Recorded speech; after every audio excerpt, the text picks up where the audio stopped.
Hi, it's Leslie, and thank you for joining the interview with Leslie Heaney. Have you ever wondered how women on the red carpet look so amazing? Or how they have the perfect haircut or perfect hair color? Or wondered who are the creators behind these incredible looks? Well, today I have the immense pleasure to speak with one of these magicians and visionaries, Adir Abergel. Adir is crowned the Hitmaker of Hollywood Hairdos by the Wall Street Journal. He's the creative force behind some of the most memorable moments in celebrity hairstyling, creating distinctive styles for such Hollywood heavyweights as Nicole Kidman, Charlize Theron, Kristen Stewart, Rooney Mara, Gwyneth Paltrow, Kristen Dunst, Reese Witherspoon, Anne Hathaway, Jennifer Garner. The list literally goes on and on. Adir is a frequent collaborator with world-renowned fashion photographers like Mario Testino and Annie Leibovitz, and he has worked with some of the most incredible fashion editorial clients like Vogue, W Magazine, Harper's Bazaar, and again, the list here goes on. And he has created also looks for major brand campaigns for everything from Dior and Chanel to Nike. Adir is also the creative director of Virtue Labs, a visionary hair care brand that is literally transforming the hair industry. And if that is not enough, he has won countless awards for his work, most recently receiving the Hairstylist of the Year award at the Hollywood Beauty Awards, an award that was given to him by his dear friend and client, Jennifer Garner. Adir is a friend of mine from this wonderful trip that we took to Italy about 2 years ago. I loved and cherished every minute of being on this trip with Adir, and I had loved every second of my interview with him. He is the most tremendous person, a true inspiration with an incredible life story. I enjoy, again, as I said, every second with him, and I know that you will too. And with that, here is the extraordinary Adir Abergel.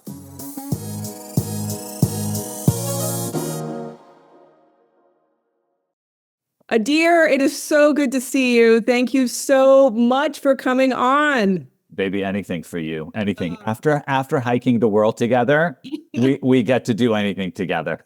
You know, I was trying to explain to somebody, because I didn't tell you this, but I went to Senegal with Nick, our friend Nick from the really? See his not-for-profit. I took my 14-year-old. But for listeners, Adir and I met on a hiking trip. We did. Kind of a fancy hiking trip, actually. Very fancy. Very fancy. We'll stick with hiking in Italy, and had so much fun. I mean, you were much further ahead than I was. My hiking partner was Nick, who's in his. Oh, that's right. That's true. That's true. And I think had a knee replacement. And you and your husband Cello were, up at the front, keeping everybody, moving. It was amazing. It was such an amazing trip to just kind of push yourself and see your own limits, but then also just come back skinny, which was 100%. I mean, I think I actually won the Biggest Loser from that. Did you? Yes, I came out because. How many inches did you lose? Well, I lost 8 pounds, and I actually. Crazy. I asked them when I weighed in. I told them not to tell me. So when I was leaving, and they told me to wait. Remember this? And I said, I'm like, oh, no, I don't want to know my start weight. I want to know where I ended up. It's like, that's where you ended up. So it was sobering. But, oh my God, so fun. But it was so much fun. But I am just so happy to see you. And everyone who's listening can't wait to get the full behind the music on Adir. So tell us, take it from the top. Where did you grow up? Where are you from? My name's Adir Abergel. First of all, thank you, everyone, to listening to this amazing podcast. I was born in Israel. Both my parents are Moroccan heritage. They moved to Israel in the 60s, and I grew up in Israel until I was 7 years old. I grew up with a mom who was an amazing, amazing artist, and my father was a human rights activist.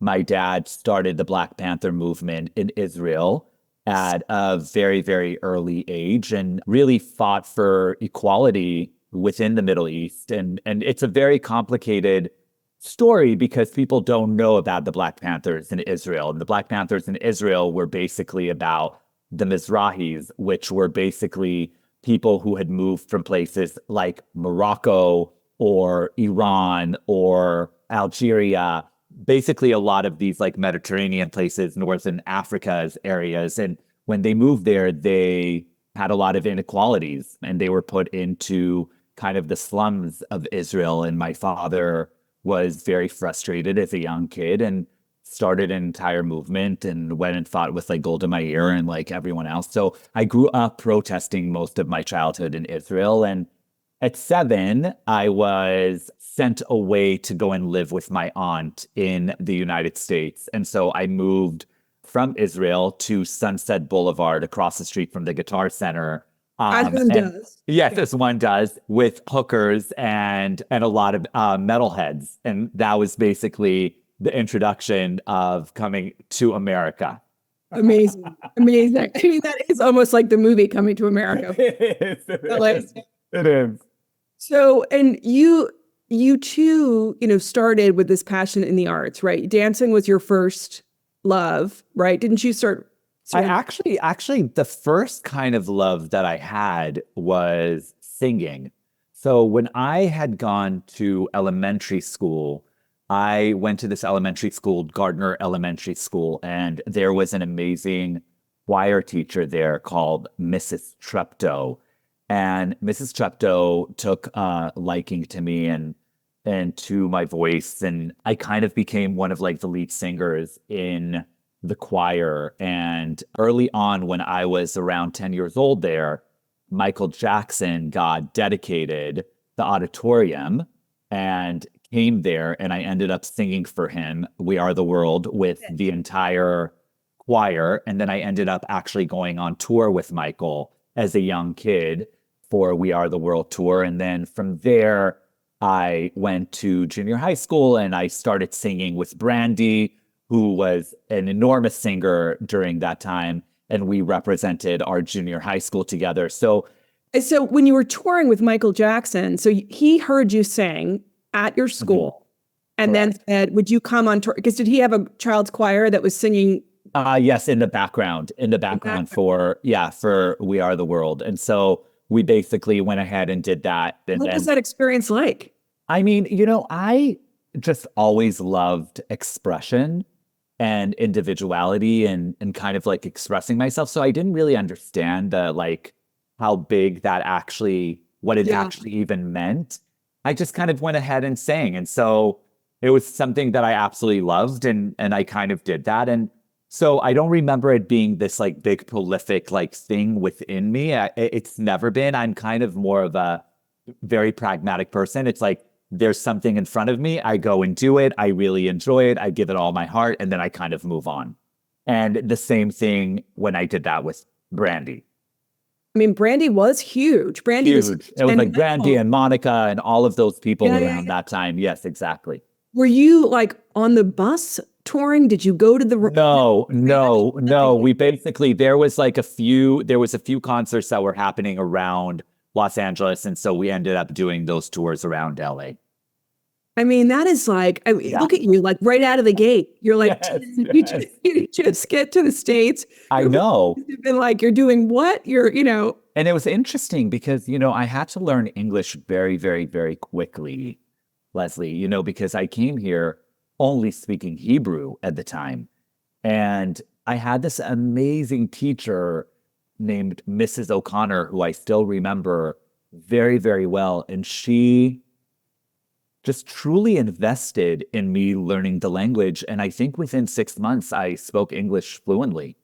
I was so grateful to her and still am so grateful to her because, you need people who believe in you early on, and early education is so incredibly important. And I was just lucky enough to be around some amazing educators who really invested in me.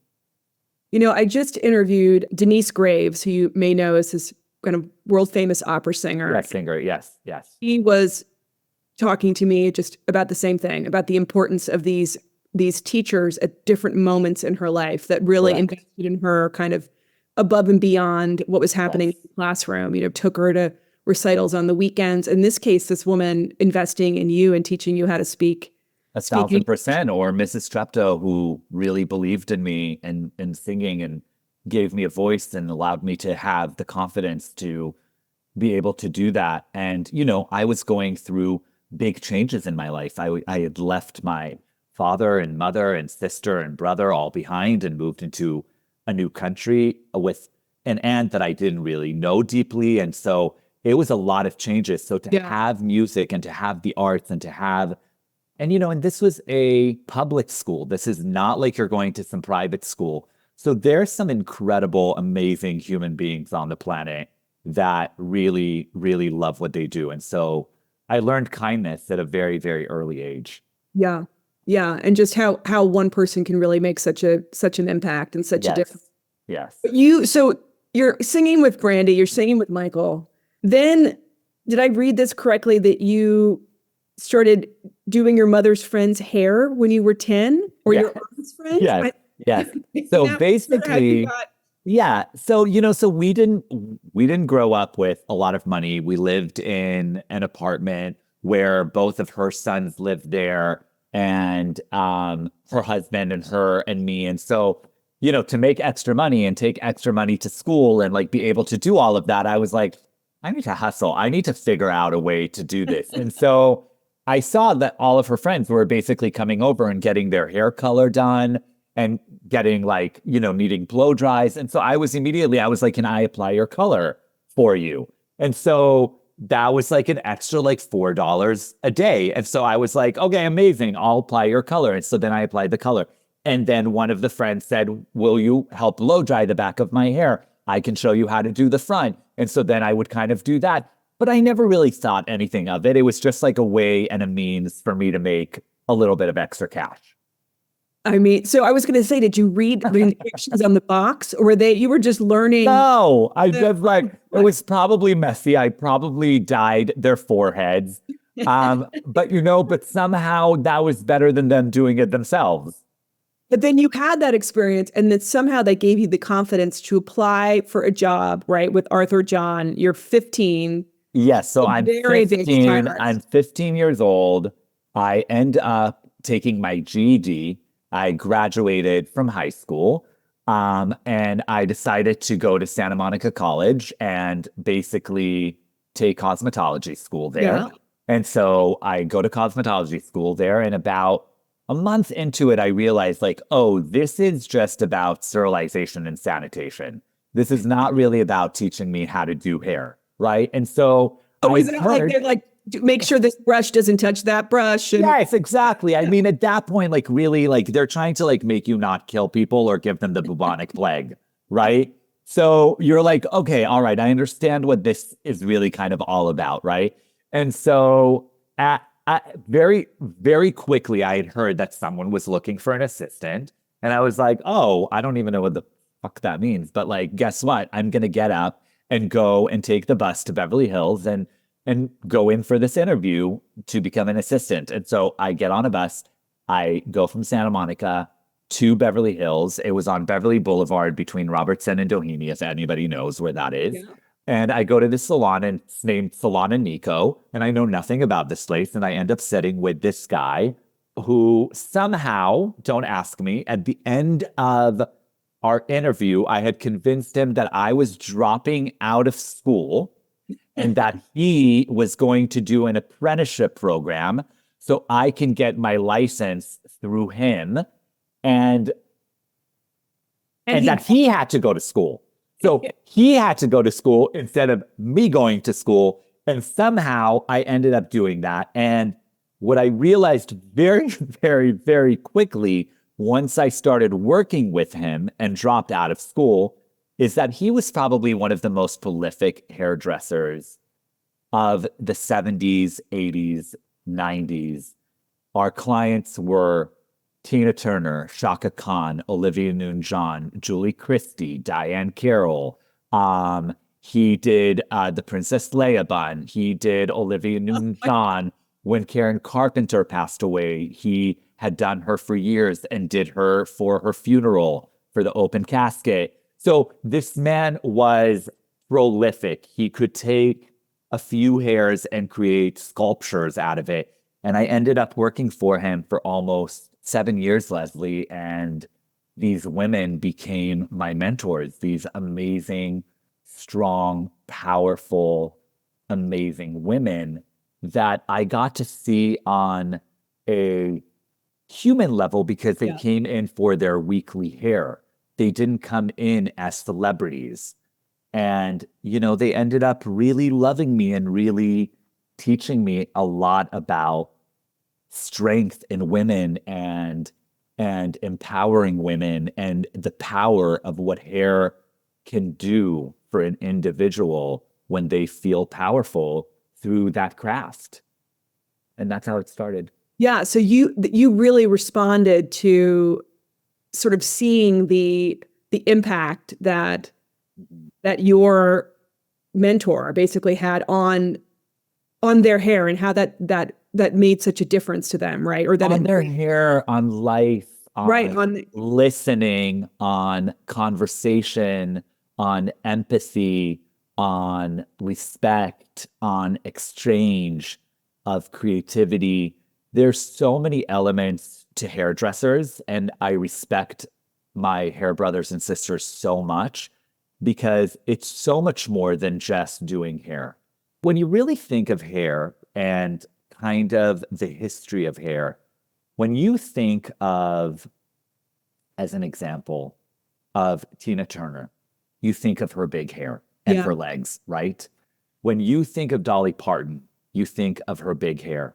When you think of Cher, you think of Cher moving her hair to either side. When you think of Cleopatra, you may not know a lot about Cleopatra, but you think about her bangs and you think about her strong bob. When you think about Louise Brooks, you think about her finger waved short hair. So hair is a real way for you to find an individual voice. When you think about John Bon Jovi, you think about that big hair. Hair is incredibly, incredibly, incredibly impactful. And I'm not surprised that even, Samson, like when you think about, the Bible and when his hair was cut and him losing all the power around it, it's all an analogy of the power that comes from this individual way that you express yourself, right? But I think that ultimately, it's also the relationship and the trust that ends up happening between a hairdresser and the client, right? And I think also there's something really beautiful because you're sitting behind the person and the person is looking in the mirror. Yeah. So it's not as combative. There's a beautiful space that you can kind of create for yourself where I think if you're getting your makeup done and someone's sitting in front of you, there's a lot more vulnerability that can happen. That's interesting because I think of my mother and the relationship that she had with her hairdresser and the relationship that I have with my colorist is you share so much. And I wonder, you're talking about those women coming in once a week. I mean, that's building a real relationship and you are having this intimacy, right? But you're also, you as the stylist are doing something like they'll say to parents, if you want to get your kids to talk, do it in the car where you're not looking directly at their face. You're driving. Yes. And there's something about people interesting. Talk to their hairdresser, right? About maybe it's because you're looking down, then you're looking in the mirror and you're doing something. That's what I'm saying. I think there's something there because I've noticed the difference and the intimacy that happens between hairdressers. And I'm always very interested in relationships, right?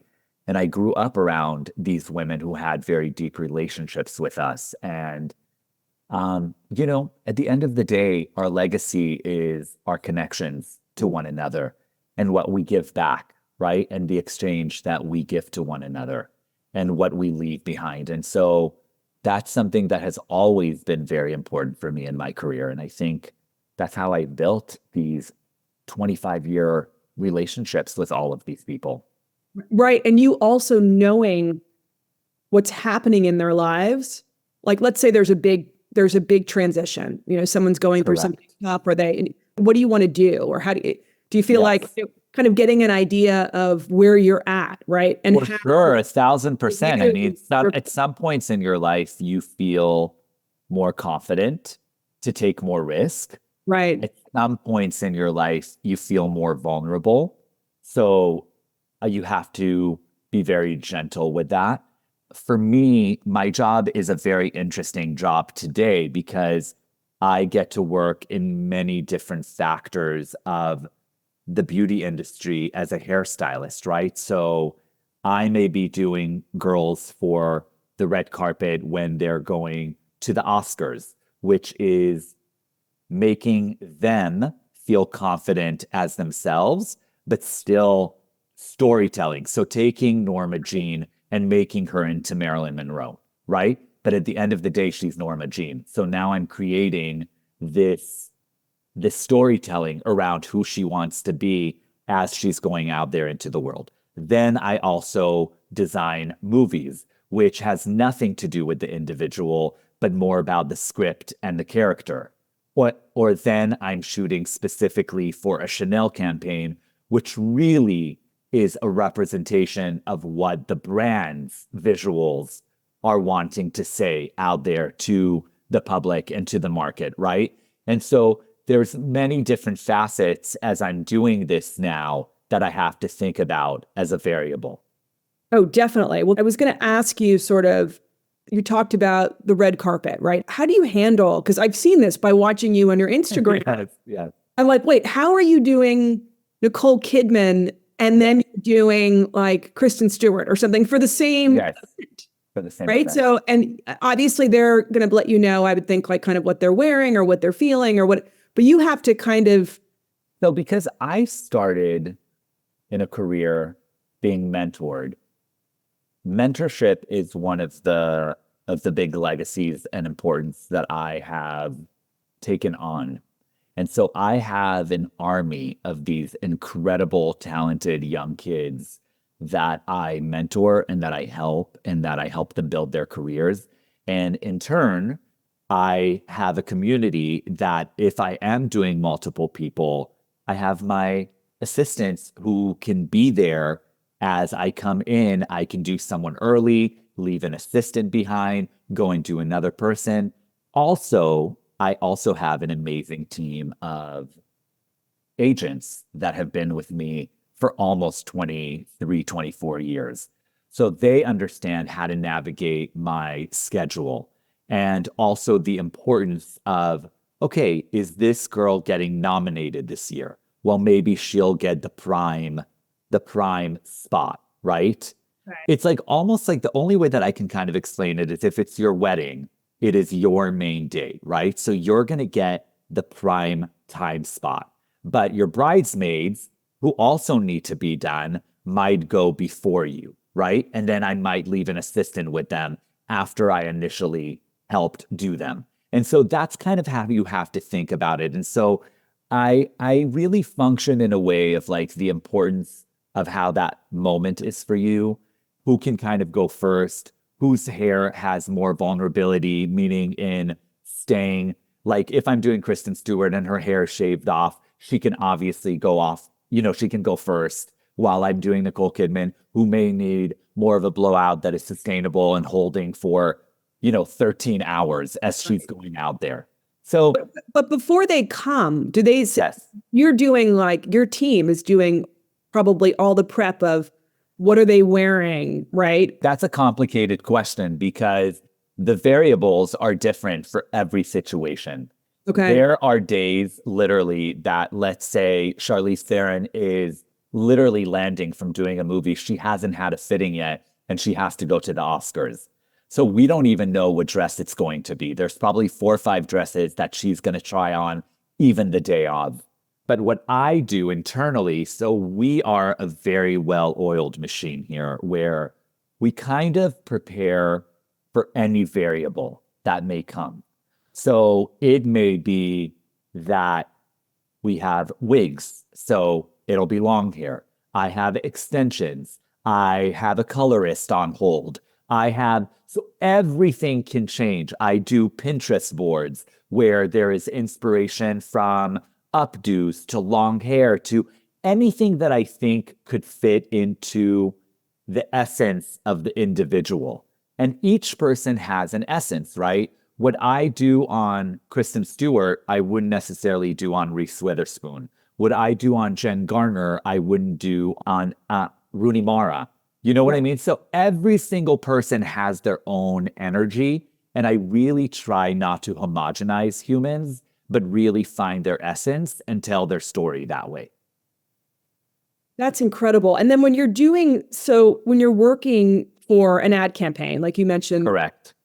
Chanel, or you're doing, Chanel, Dior, or what, Balenciaga, anything. Yes. um, how does that creative process work? Do they tell you that we want like a pixie cut or is it still the similar type of process So where you say, no, the process is a little bit different. So, when you're dealing with these big, big, big corporations, they have art directors that are putting together an entire narrative of what that they want that to kind of feel and look like. They're putting millions and millions and millions of dollars behind it in ad dollars, right? So they know the essence of their brand, right? The same way that I know the essence of Jennifer Garner, they right? know the essence of Chanel, right? And so I now need to sit down, have meetings, understand what they're thinking. Then I can kind of go back to them, say, all right, this is your thoughts. This is what I'm thinking around it. Here's a mood board. So I act as like my own creative director in a way. I Yeah. then go there and collaborate with them. And I always know what the individual essence is. So I marry both of those things together. So you have to have high emotional intelligence, how to deal with a large group of people who are wanting their vision to come across, but yet keeping the essence of the individual that you are photographing for this campaign, ultimately.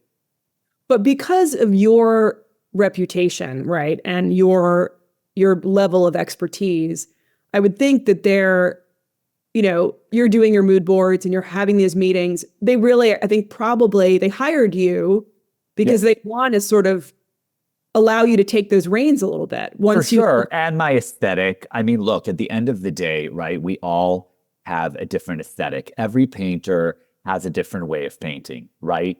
For me, I really love hair that feels like hair. I love enhancing women. I love women. I love their beauty.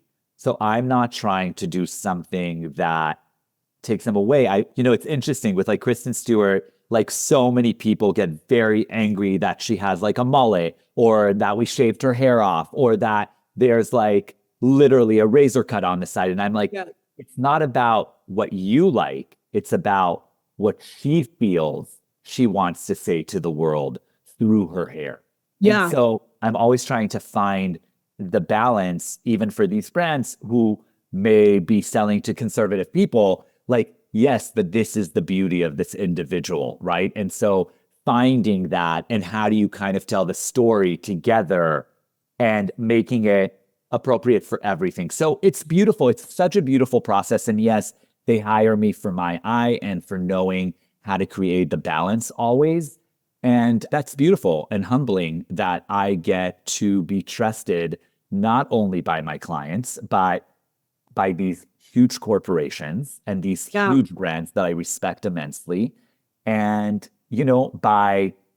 by photographers, really ultimately, because photographers have their own vision as well, and directors and studio heads. And so it's really beautiful that I've been able to grow my business not only into servicing my celebrities, but really being able to be trusted across the board around so many creatives. Yeah. Oh my gosh. Absolutely. And tell me, when you're like, you probably are always looking, right, for places for inspiration, right? I mean, Always, so always. where are you sitting on the street corner by the, like seriously, just looking? Because I feel like friends Yeah, designers are always kind of looking around, sort of looking for like, the truth is that the human race has been around for many, many, many, many, many years, and nothing is really original. There is always your interpretation of something that you can kind of take, but there is so much beauty in individualism as humans. And if you actually, because I travel the world so much, I am at airports all day long. I am sitting in amazing cafes around the world. And each demographic of humans have such a different way of expressing themselves. And so being out in the world, I am constantly looking for things that are interesting. I'll give you an example. I was just at the airport and I saw this guy that had this amazing haircut. He was like probably like in his 60s, but he had, you know how back in the day there was a rat tail and it was just like a single rat tail? Yes. Well, he had 4 of them in a row. And they were kind of stacked on top of one another. And I just thought like, oh my God, how brilliant is this? And it just opened up my mind to this thing that I was working on for Balenciaga, where I just did this campaign where I was able to take long hair and create these 4 braids that were kind of sitting on top of one another. So I was able to take something that I saw out on the street. Yep. That was worn in a very specific way that kind of told a lot about this individual, but then put it into a beauty format that looked a lot more polished and a lot more architectural, but in a different way and in my own way. And so I'm always finding inspiration everywhere. I mean, architecture for me is enormous, right? So hair. I remember the pictures that you took in Italy were incredible. Yeah. I mean, for me, look, photography is the format that I get to tell my storytelling through. Yep. And I have worked with the most amazing photographers of my generation. I have worked with every single one of them. And I am so lucky that I have been around that much beauty that I would be an idiot not to be able to soak that up and take it for myself. So now photography has become such a huge part of my life as well because of social media and the way that we storytell through social media. And so now I've almost have this beautiful relationship with my girls where they trust me to take their image and to be able to put it out into the world. So you're taking those photographs that you're posting on Instagram of your clients. Yes, those are mostly my photography. They're awesome. Thank you, Leslie. So you were talking earlier about, you were working for Arthur John and you're having these, incredible titans of the entertainment industry coming in every week. Women, specifically women. Women have really shaped me, and that's why I'm such an advocate for them, because I just love them. I love them so much. I find you to be, I need a woman for president. Let me just say that. No, we do. We really do. We really do. When did you decide to go out on your own? You mentioned that they were kind of mentors to you. Were they? Yeah. I went on my own when I was 21. I was burnt out at a salon environment that was hours and hours and hours and hours and hours a day. And I think that I was looking for something. I didn't really know what it was, to be very honest. And along the way, I had met this guy named Dave Navarro and Jane's Addiction. It was just going to say, is that the guy? Yeah. Yes. And they had said to me, I said, oh my God, I'm a hairdresser. And they were like, oh my God, we need a hairdresser for our photo shoot. Will you come and do this photo shoot for us? I knew nothing. I didn't have a kit. I didn't know what freelancing looked like. I knew nothing. I just knew I knew how to do some hair. Probably not great hair because I was just on my own for the first time. So I go to this photo shoot. Anthony Mandler is shooting it. And it was incredible. It was incredible to be able to create something, then put on this incredible lighting, work with the photographer, create these shapes, and then visually see them in a magazine. This was the magazine era. So I was like, I got the bug immediately. And the photographer ended up really loving me. And he was a very famous photographer in California at that time. And he just kept booking me for his photo shoots. And so I ended up like building an entire book through working with him. And then early on, I went and got an agent. I showed them the stuff that I had built in my book through working with this guy, Anthony Mandler, and through a bunch of other photographers. I had realized that I needed to build a book because at that time, there was no internet. The only way that you would get a job is you would get a physical portfolio where you would put your images inside there. That would get sent through a messenger to the photographer or to the job, and they would get 20,000 books, look through them, and pick the person that they thought did the best hair that would work specifically for their job. And so you're sending your book around. You had that great experience with that first, right, the Jane's Addiction shoot. Yep. That photographer starts booking you. And then from there, you just keep, and are you kind of building your celebrity clientele? Like for people. I mean, I didn't even know what celebrities meant. I honestly, even working all these years with like Tina and Shaka and like, and Julie, I didn't even know I just thought these were like the most amazing, powerful women. Like I really weirdly, and like still till this day, I love powerful humans who utilize their mind and their heart and their relationship. And so that's what I'm attracted to, right? Like that is what I'm attracted to at the end of the day. It's not the celebrity aspect, it's the celebration of the woman.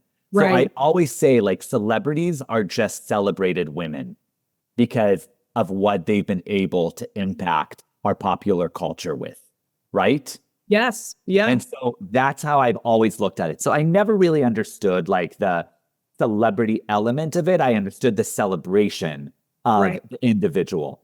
And just being around someone is extraordinary, you know. Exactly. Because by the way, it's a very hard thing to become a celebrity. And it is very hard work to truly have prolific work where now you win an Oscar, where now you are doing work for Save the Children for 25 years because you really believe in it. And you have these multitude of things in your portfolio or in your LinkedIn or in your, resume at the end of the day. But, so I that's where it started. And then I ended up getting an agent and all of a sudden I was doing all of Missy Elliott's videos. Oh my God. Because music videos were enormous. And I started working with this guy, Malik Saeed, who was one of the most prolific Black directors of that generation. And then I worked with Mark Romanek. And then I worked with Chris Cunningham. And then I started working with Britney Spears. And then from there, I ended up working with Jewel. And then from Jewel, I ended up working with, a bunch of singers. And then that kind of became my world, the music video world. Yep. So fun. So fun. I mean, I have so many Britney questions. So fun and so exhausting, so tiring. People don't realize at that time, it was like the wild, wild west. You would work, and I'm not exaggerating, Leslie, when I'm saying this, 22-hour shoots and then go to sleep for 3-4 hours and come back and shoot again. Because videos? For music videos. Because it was these budgets and you had a very limited amount of time. There was so much background dancers, background singers, so much for you to do. So it was literally like a factory. And also during that time, it was during the time of R&B and rap and all of that. And so there was a lot of bad behavior happening on sets at that time. And so it was exhausting. That's a real behind the music. You could do a movie, it's like a movie, just that alone. So anyway, so that was really kind of like the beginning of my freelance world. And, people don't realize it takes a lot of work. Now, if you look already at the history, I had been working already since I was 10 years old. And by 15 years old, had a full-time job that was probably 60 to 70 hours a week, right? And illegal, but like, who cares? I love it. By the way, I mean, I'm ready to go, Yes. At 14-year-old. He actually was doing lawn work earlier, but this is yes. No. Get to work. And then, by like 21 on my own, not knowing where I'm going to make my money, living with like 3 roommates. So nothing is easy. Like now you look at someone's life and where I am today, and you think like, oh, how amazing. You're this amazing like celebrity hairdresser, and you are a creative director of a biotech hair company. But it has taken so much energy and so much focus to be able to build a career like this, right? And I think nothing is so linear and easy. Maybe other people have had that experience, but I definitely have not. It has been a labor of true love to create this career for myself. And when I'm listening to you, though, knowing one of your superpowers is how you relate to people and how easily you develop friendships, right? And those relationships obviously have had such a great impact on your career. But you also, when Jane's Addiction was like, we want you to come and do our music video, a lot of people would be like a little nervous. 1,000%. Right? Because you have, as you're describing your story, for listeners, for any kind of a takeaway here, it's like, you say yes and you take the risk. You go to the salon and you walk in and you just tell them that you need to have them create an apprenticeship for you so that they can be the one to help you get your license, right? I think the fear in life is that you haven't lived life.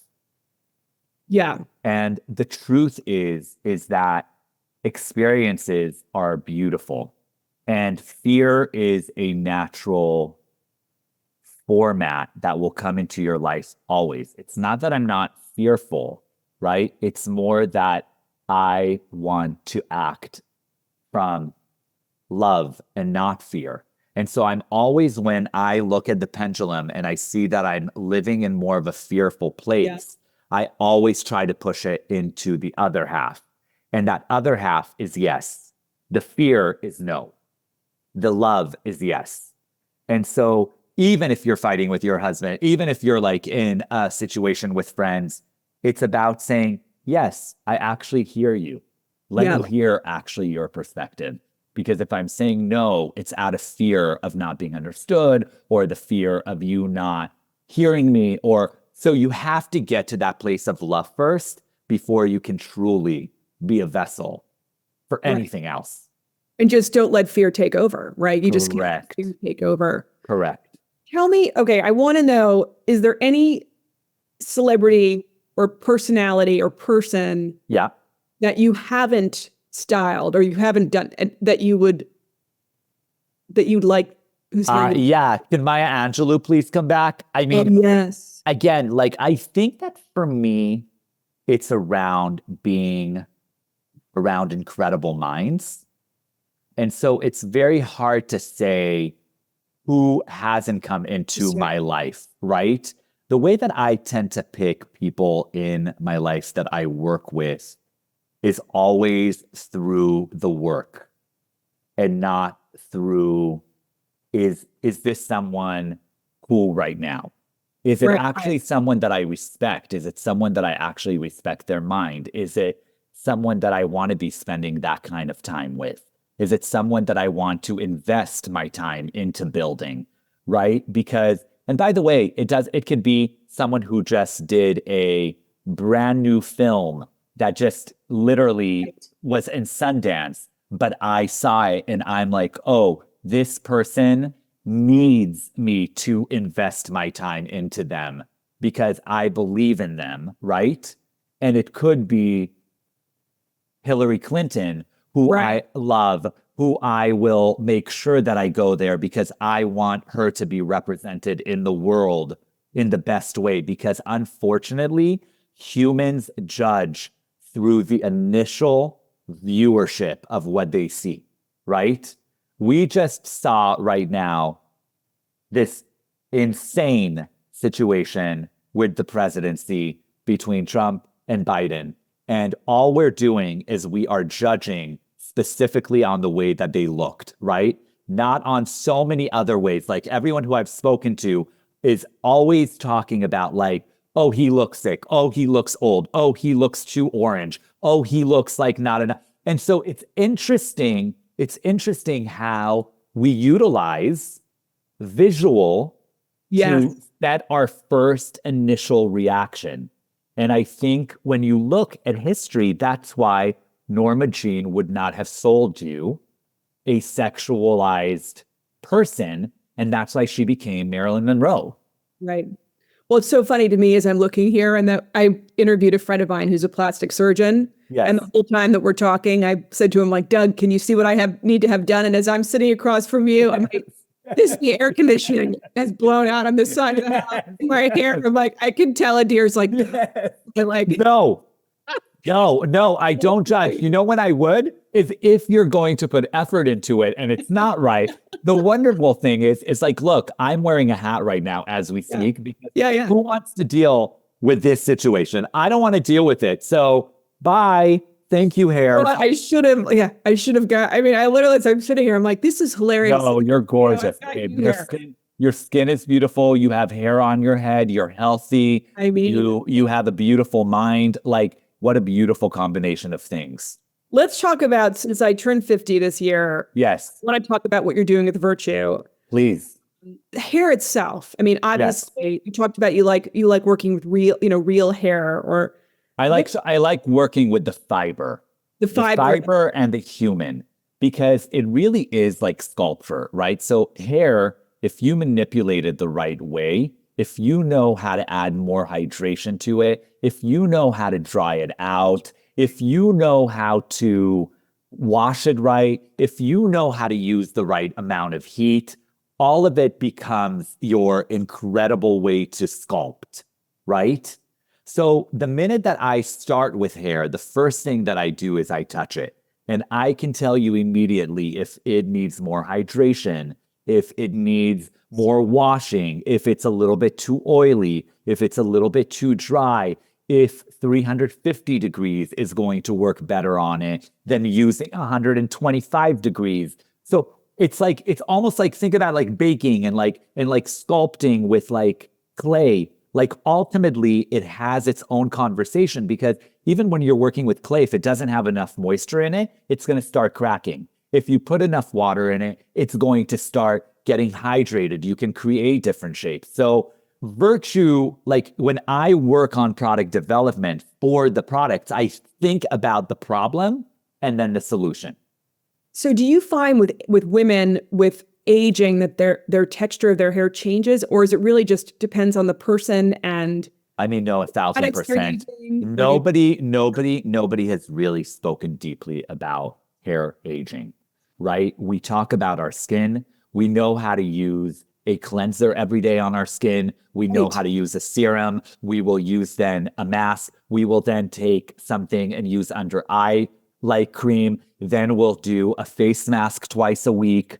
Like somehow we've been able to understand the aging of skin, but hair has kind of been for many, many years before Virtue truly a kind of a cleanser and a moisturizer. There hasn't been a lot of science or money put behind the science of hair.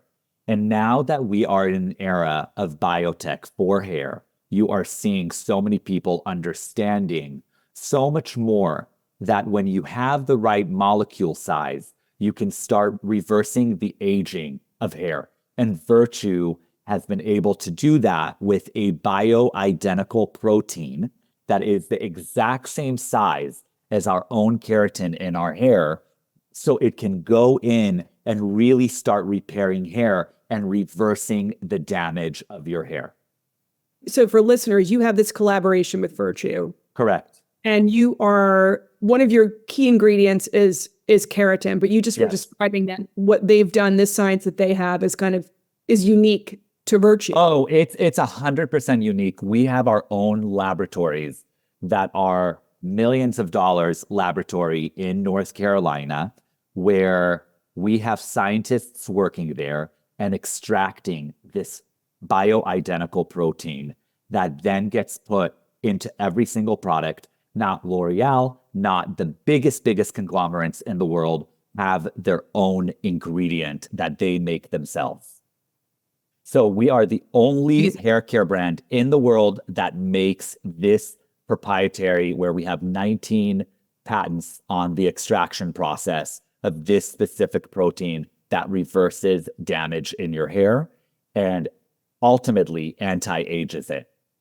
That's amazing. Well, you sent me that. It's like it comes in a jar like this. It's almost like a mask for your. Oh, yes. So that's the hair mask. That's the weekly. I love it. Yes. And the shampoos are the first shampoos ever on the market, not just to remove debris, but also repair the hair as you're shampooing your hair. And so that's a completely new technology that we have not seen before. And everything that we're working on, the way that we do it is it goes through third-party testing, where if the product doesn't function immensely better with the keratin, so we take one with the keratin in it, one without, we send it to a third-party testing that doesn't know anything about anything. They test the products against each other. And if the keratin doesn't perform X amount better, we throw it away and we start all new product development, all new PD. Incredible. I'm going to get the whole line because the mask was so incredible for my hair. I mean, it changed. It does. It's texture of my hair. Easy. It's so easy to speak about. And look, because I have such a deep love for women, I don't want to sell anything that I don't truly believe in. I get offers every single day on the table.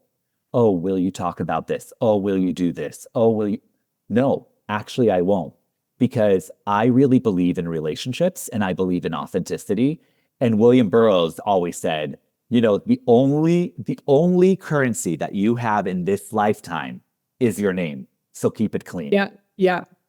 And I take that very seriously, because my currency is protecting women and making sure that I am very authentic to what I'm giving them is truly the best. And if it's not, from my opinion, by the way, everyone has their own opinion, but my own expertise opinion.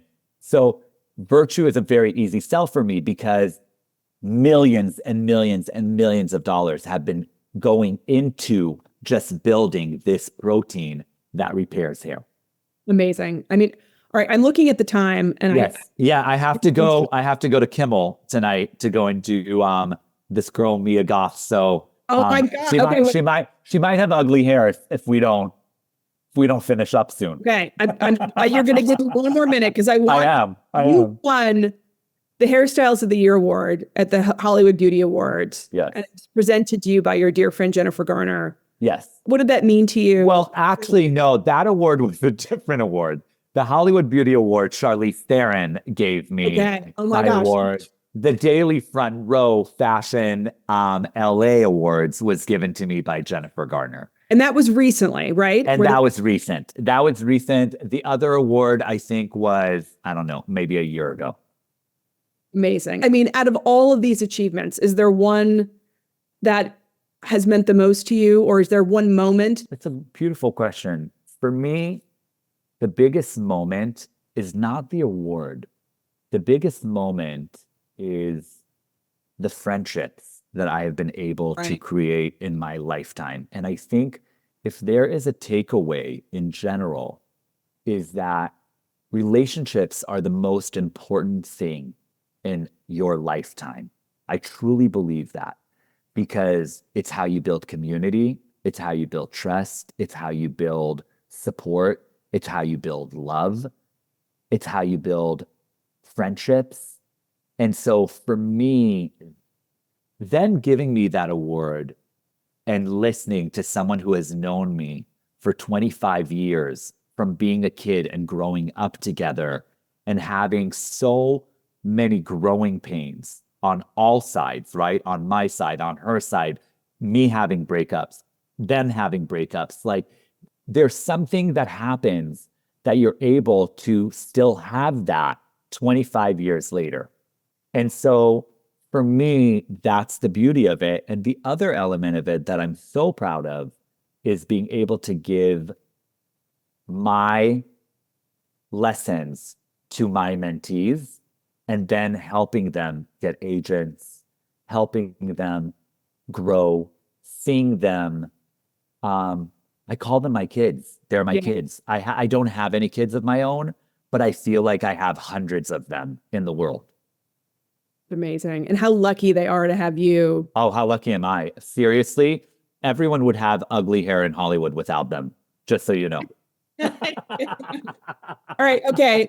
What's the thing that you can't, like, what does everyone need to have on that hair? Is it like is there any special like tool that everybody needs besides a brush? I believe everybody needs a great shampoo and conditioner, truly, because it really starts there. Because I believe that a healthy scalp gives you healthy hair, and you need something that is going to start right there. So if you're talking about hair, I believe that that's what you need. You need a great shampoo and conditioner that is going to give you results, that is really going to repair your hair. And that for me is only Virtue. Yeah. Okay. Yeah, of course. Yeah. And by the way, and at Virtue, what's wonderful is that, if you have damaged hair and you overcolor your hair, the recovery line is for you. If you tend to have frizz and live in very humid areas, smooth shampoo is right for you, right? If you have very fine hair that needs more volume, the full shampoo and conditioner is right for you. And if you're dealing with thinning and hair loss, then the Flourish line is what is needed for you. So I took all the problems and gave them solutions. I see. It's very, very simple. It's very easy to navigate through, and that's how you kind of find what you need for you. But I think that a great shampoo and conditioner is always the most important. It's like your cleanser for your face and your moisturizer. Those are the two things that you really need. The rest are add-ons. And it's important to invest in those things. Oh, 1,000%. 1,000%. Look, our hair is in the elements all day long, right? You go into your bed, your hair should be clean. Your hair should be moisturized. You should feel great about yourself that way. And hair gives you a lot of confidence. It just does. As I said, looking at myself right now, I can't believe You're beautiful. You're beautiful. You're perfect, my dream. You're perfect, my dream. Okay, so what's next for you? What's next? I think that there is a lot to think about in the future. I think a book is something that I'm very excited for. I don't really know where to even start because is it a book around my images? Is it a book around my life story? Is it What about your life story with images?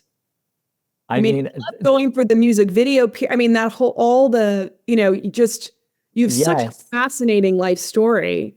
It is. It's interesting. I don't know. So I think that is something that I'm like kind of, and if you have any ideas, I would love to pick your brain on that as well, because you're obviously so smart and know so many people, and that could be something very interesting to kind of like think about. And I think it's always thinking of new ways that are sustainable, that can give benefits to humanity through my expertise of what I do and what I love. Well, I adore you, and I'm me too, Leslie. I'm so happy to see you, and I'm very mindful of the time because you are. Thank you, my love bugs, and please come and visit. You have a room in the house here, anytime that you want to come. For reals. Our daughter's doing this program at UCLA, so I have to drop her and pick her up. So I'll baby, come stay with us. Come stay with us. I'll make you an amazing dinner. Ooh, you don't have to. Moroccan food. Oh my God, and maybe we do a hike. I mean, listen, the fact that I even survived that, that was not. I don't know how we did it. I'm so grateful to your listeners. I'm so grateful to you. I'm so grateful that you bring interesting humans into your world and that you take the time to do this, because I know that, being a podcast host is not the biggest moneymaker in the world, but it's so beautiful to be able to share the friends and and their experiences with other people. So I'm honored to be here today with you. I'm so grateful to you for taking the Really? time. Me Slater. too. So happy to Thank see you. Thank you, my And love. I will text you before I come out. That's me, for sure. For sure. And then you're going to come see me in Nashville too. I would love to, Like, by the way. You know, all your, you know, your clients there. I would love that. I would love that. I love you, kiddo. You too, sweetie. Okay. That brings us to the end of this episode of The Interview. A huge thank you again to Adir Abergel for joining. If you enjoyed the show, please rate and review us on Apple Podcasts and follow us on Instagram at The Interview with Leslie. A new podcast is released every Wednesday. So until next week, this is Leslie Heaney, and don't forget to join The Interview.